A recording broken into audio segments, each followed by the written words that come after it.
Hola, buenas tardes chicos. Vamos a comenzar ahora con la revisión de un nuevo tema que es acerca de la literatura latinoamericana del siglo XX, como pueden ustedes observar. Vamos a comenzar por definir a qué se refiere esta literatura latinoamericana. Obviamente se refiere a la que está escrita en Latinoamérica, en la parte de México sobre todo, Perú, Guatemala, Venezuela. Todos nuestros autores pues van a ser latinoamericanos, Uruguay, Chile, Argentina. Esta nueva literatura lo que pretende es liberarse de la influencia española. Como ya lo hemos estado revisando, todos los modelos literarios de arte y de cultura pues son occidentales, proceden y nacen en Europa. Entonces lo que busca esta literatura es librarse de esos modelos y crear nuevas formas de expresarse para reflejar su propia realidad. No es lo mismo una realidad de México, una realidad latinoamericana, para abarcar todos los países, a una realidad europea. El contexto va a ser diferente, el estilo de vida, la forma de ser, la cultura, las tradiciones. Entonces, esta literatura lo que busca es reflejar precisamente esa diferencia. Nace como una necesidad de encontrar nuevos caminos, como les comento, para expresar la complejidad de la vida y de las personas latinoamericanas. La literatura se reconoce a partir de un movimiento muy conocido, llamado el boom latinoamericano. Más adelante vamos a hablar de este movimiento, pero antes de esta corriente ya habían escrito obras muy importantes. Si bien no fueron muy reconocidas, muy editadas, muy publicadas, sí fueron escritas con pues grandes características literarias que vale la pena recalcar. Esas corrientes que se escribieron antes del boom latinoamericano es el modernismo, la literatura de revolución y la novela de costumbres. Vamos hablando rápidamente una por una. El modernismo pues aparece como una respuesta al realismo. Su máximo exponente es Rubén Darío y se da principalmente en la poesía. Por ser obviamente en la poesía el lenguaje tiene que ser culto y refinado. Lo que más importa en este movimiento es la forma en cómo se escribe la poesía más que lo que expresa. No importa tanto el fondo. Y le otorga importancia al lenguaje más que al significado. Quiere decir que es más importante las palabras que se utilizan a lo que quiera decir. La obra más conocida se llama Azul, precisamente de Rubén Darío, en este movimiento. La siguiente, el siguiente movimiento, la siguiente corriente es la literatura de revolución, de la revolución. Obviamente lo que va a expresar esta literatura es todo lo que se vivía en la época de la Revolución Mexicana, sobre todo cómo vivían los campesinos, la gente más pobre de la sociedad. La obra más conocida es la se llama Los de Abajo, fue escrita por Mariano Azuela y pues representa precisamente cómo es que se vivía en esa época. Después sigue la novela de costumbres. Esta novela muestra las tradiciones, y las costumbres, valga la redundancia, de la sociedad. Va a hablar también mucho sobre la revolución, sobre lo que pasó después también de la revolución, cuáles eran las actividades que se realizaban, cuál era el lenguaje que se manejaba, de qué manera hablaban en esa época. Las dos novelas más importantes es La sombra del caudillo de Martín Luis Guzmán y la de Vámonos con Pancho Villa de Rafael Muñoz. Entonces, así es como se resume rápidamente los movimientos latinoamericanos que existieron antes del boom. Ahora sí vamos a pasar con la explicación del boom latinoamericano. Este es un movimiento obviamente que surge en Latinoamérica y es importante reconocerlo. Vamos a definir en primera instancia qué es el boom. El boom se denomina de este modo a la literatura latinoamericana que se genera a partir de la segunda mitad del siglo XX, es decir, alrededor de 1950 es donde empieza este movimiento. Y que dio difusión en Europa a los autores del sur del continente americano. Las novelas del boom se distinguen por tener una serie de innovaciones técnicas en la narrativa y uno de los movimientos que nacen dentro del boom latinoamericano es el realismo mágico. En palabras más sencillas, el boom se conoce porque se dieron a conocer autores de Latinoamérica. Anteriormente, pues las obras más publicadas, las obras más reconocidas por las editoriales, eran obras europeas, eran obras de Occidente. No se publicaba mucho a los autores de Latinoamérica porque se consideraba que eran inferiores, que eran tercermundistas y que lo que tenían que expresar pues no era tan importante como lo que nacía en Europa. Sin embargo, este movimiento hizo que todas las editoriales voltearan a verlos y los reconocieran su escritura y reconocieran lo que tenían que decir. Hubo grandes editoriales que empezaron a publicarlos, cosa que anteriormente no se hacía. Obviamente al momento en que las editoriales los empiezan a publicar, la cultura europea los empieza a reconocer, empieza a ver que en Latinoamérica sí hay escritura, sí hay literatura y sí hay cultura, sí hay arte, cosa que antes pues no se reconocía. Ahora, el contexto histórico en el que nace este movimiento es, como les comento, a partir de la segunda mitad del siglo XX. ¿Y qué era lo que pasaba en este momento? Había una gran agitación social en toda América Latina debido a grandes movimientos económicos, políticos y sociales. Uno de ellos y el más importante es la Revolución Cubana. Entonces, la Revolución Cubana se conoce como el inicio del boom latinoamericano. Ese es el primer movimiento social que se puede marcar como el inicio de este boom latinoamericano. Otros movimientos que suceden a la par de la Revolución Cubana pues son los gobiernos de las dictaduras en América.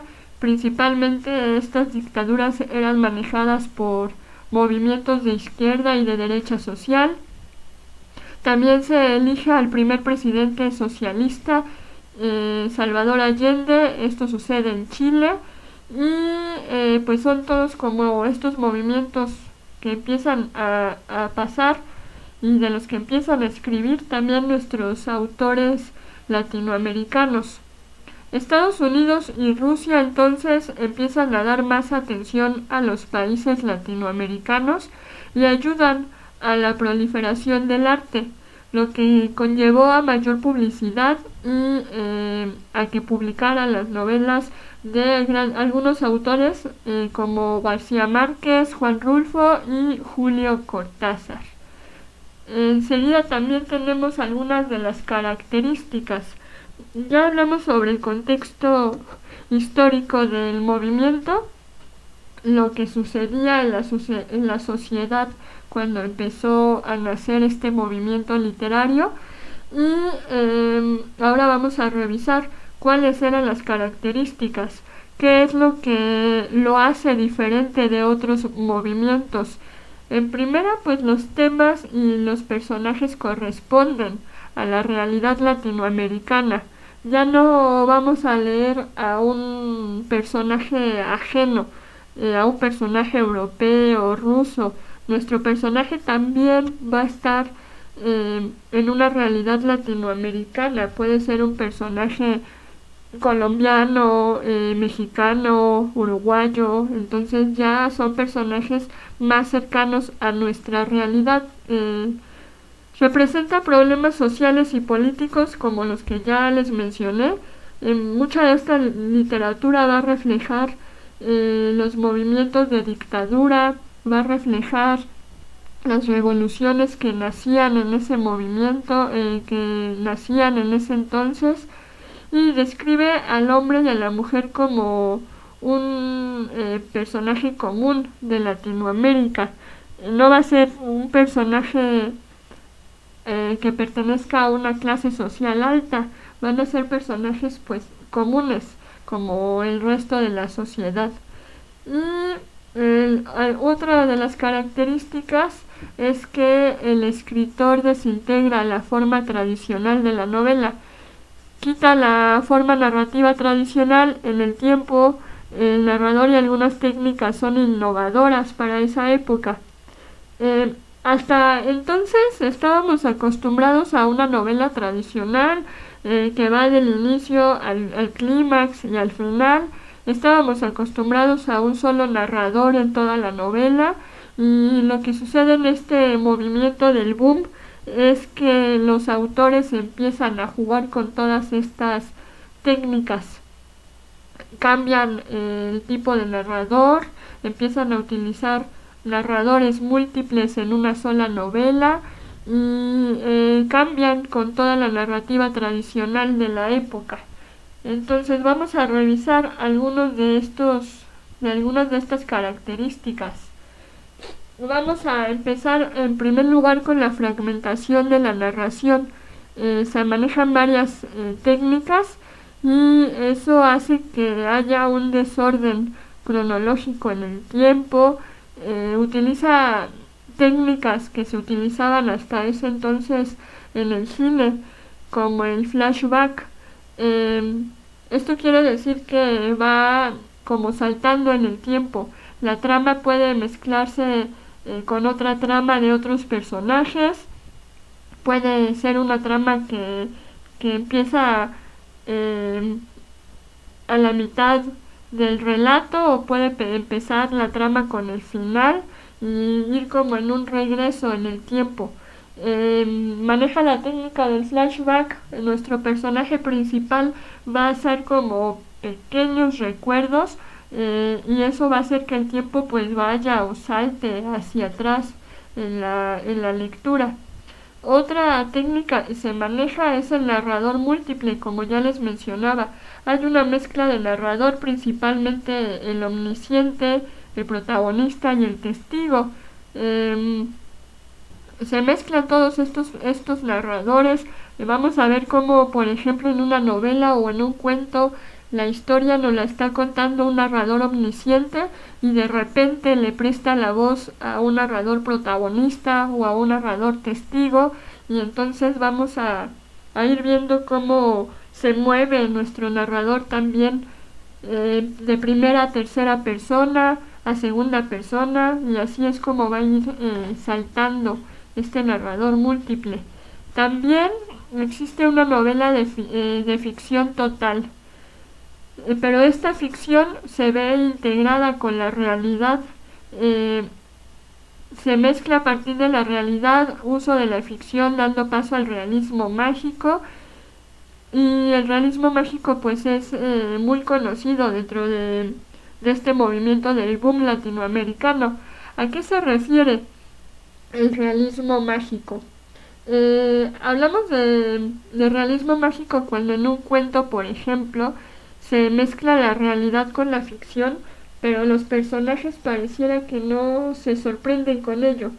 Pareciera que los personajes lo ven como si fuera algo normal esta mezcla de ficción en su realidad. Por ejemplo, en un cuento de García Márquez podemos ver que hay dos personajes que están jugando en la sala de su casa, y de repente hay una inundación, pero la inundación no es de agua, es de luz. y entonces los personajes que eran niños que están jugando en la sala empiezan a navegar, pero no en agua, navegan en luz. Esa sería la ficción, y los personajes lo ven como si fuera algo muy normal. A eso se refiere el realismo mágico. Se mezcla lo mágico con la realidad, y los personajes no se sorprenden con ello, ni el narrador. Es algo completamente normal dentro de la novela o dentro del cuento. Entonces, a eso se refiere el realismo mágico, y es una técnica que manejan mucho los autores en el boom latinoamericano. Hay otras técnicas narrativas que también se manejan. Una de ellas es el trasloque. Es una técnica del tiempo literario que consiste en escribir en tiempo presente pero cambiar el orden de la narración según el desarrollo de los hechos. Una de las novelas representativas de esta técnica narrativa es Rayuela, de Julio Cortázar. Esta novela está dividida en capítulos, sin embargo se puede leer de dos maneras.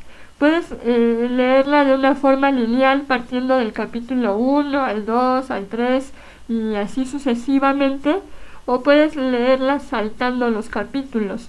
Puedes empezar leyendo el capítulo 30, saltarte al 1, luego al 2. De hecho, la novela tiene al inicio un tablero que te va diciendo de qué capítulo a qué capítulo puedes ir saltando.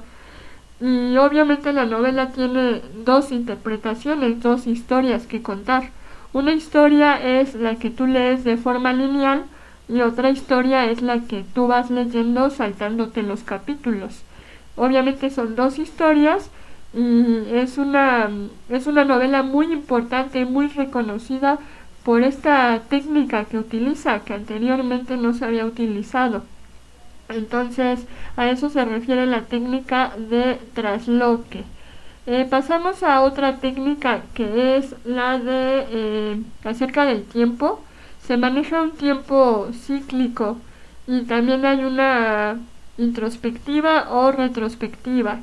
El tiempo cíclico se refiere a como si fuera una película.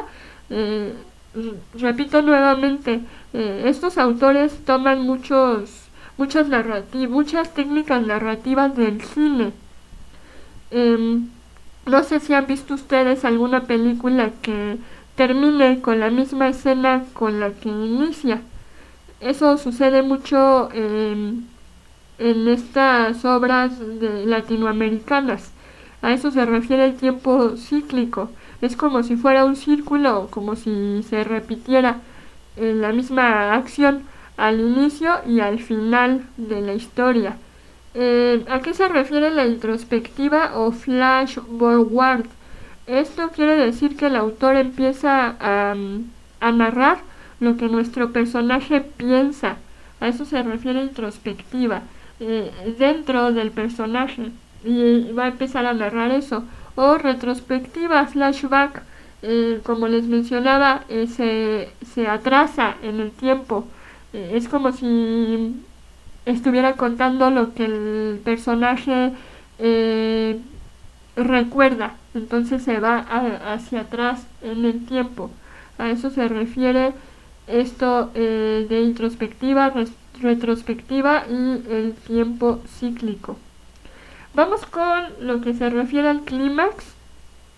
El escritor latinoamericano dentro del boom hace un énfasis en el clímax de sus historias. El clímax de una historia siempre va a ser el punto más elevado, el punto más importante. Y el escritor de este movimiento va a hacer mucho énfasis en esta parte de la historia. Lo va a recalcar mucho y va a ser lo más importante. A eso se refiere con lo del clímax. Los autores más representativos que tenemos del movimiento del boom latinoamericano son principalmente hombres, autores masculinos, y uno de ellos es Jorge Luis Borges. Él es argentino. Vayan notando ustedes las nacionalidades para que vean que sí abarcamos casi todo Latinoamérica.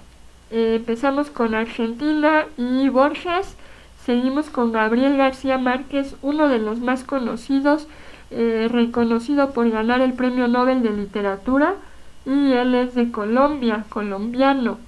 Después seguimos con Miguel Ángel de Asturias, que es guatemalteco.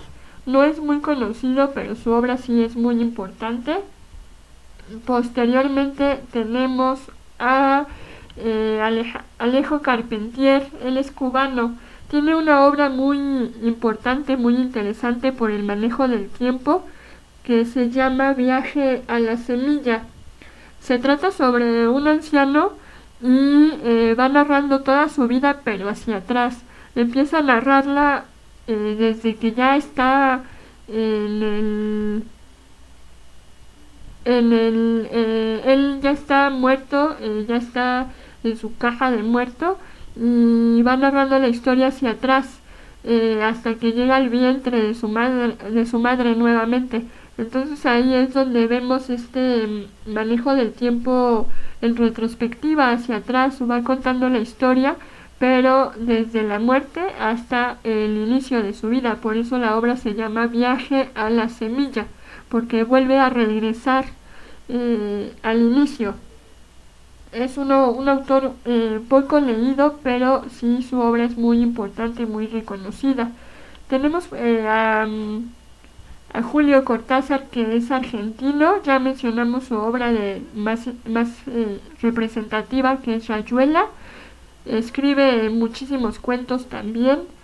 Él es un autor muy fantástico, muy ficcional. Tenemos a Carlos Fuentes, que es mexicano. Ya tocamos nuevamente a México. Carlos Fuentes también es muy conocido, es un autor muy importante dentro de la literatura mexicana. A Manuel Rojas, que es chileno. Tenemos a Mario Vargas Llosa, que es peruano, y a Ernesto Sabato, que es argentino nuevamente.